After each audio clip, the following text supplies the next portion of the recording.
નમસ્કાર, 10 સુધીના તમામ મહત્વપૂર્ણ સમાચારો સાથે હું છું જયેશ। પ્રથમ સમાચાર મોરબીથી કે જ્યાં મોરબીના ટીકરમાં ગેસ ગળતરની ઘટના સામે આવી રહી છે, જેમાં અત્યાર સુધીમાં એક વ્યક્તિનું મૃત્યુ નિપજ્યું છે અને બે વ્યક્તિની હાલત અત્યારે ગંભીર જણાવાઈ રહી છે। બે વ્યક્તિ હાલ સારવાર હેઠળ છે, જ્યાં મીઠાના અગરમાં પાણી માટે ખાડો ખોદતી વખતે આ ઘટના ઘટી। ખાડામાંથી ઝેરી ગેસ નીકળતા આ દુર્ઘટના સર્જાઈ હતી। અસરગ્રસ્તોને સારવાર માટે મોરબી ખસેડવામાં આવ્યા છે। હળવદ પોલીસે મૃતદેહને પીએમ અર્થે ખસેડી આ અંગે વધુ તપાસ હાથ ધરી છે। વધુ વિગતે વાત કરવા જોડાઈ રહ્યા છે ટીવી 9 સંવાદદાતા રાજેશ આંબલિયા। રાજેશ, આ ઘટના અંગે શું વધુ વિગતો મળી રહી છે હાલ?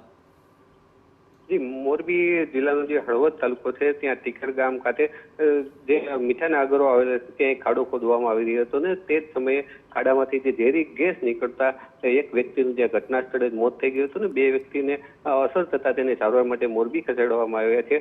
વાત કરીએ તો ટીનાભાઈ અમરસિંહભાઈ રાણેવાડીયા જે 30 વર્ષની ઉંમરના છે તેમને ત્યાં ઘટના સ્થળે જ મોત થઈ ગયું છે, જ્યારે સાગરભાઈ અને ભરતભાઈ નામના બે વ્યક્તિઓને આ ગેસ ગળતરના કારણે તેમને અસર થતા તેમને પ્રથમ હળવદ ખાતે સારવાર આપવામાં આવી છે અને વધુ સારવાર માટે મોરબી ખસેડવામાં આવ્યા છે। આ ઘટનાની જાણ થતાં જ હળવદ પોલીસ તાત્કાલિક ઘટના સ્થળે પહોંચી ગઈ હતી અને પીએમ માટે ડેડ બોડીને ખસેડીને આગળની કાર્યવાહી હાથ ધરી હતી। જી આભાર રાજેશ। તો હાલ એકનું મૃત્યુ નિપજ્યું છે, બેની હાલત ગંભીર જણાવાઈ રહી છે, જે સારવાર હેઠળ છે।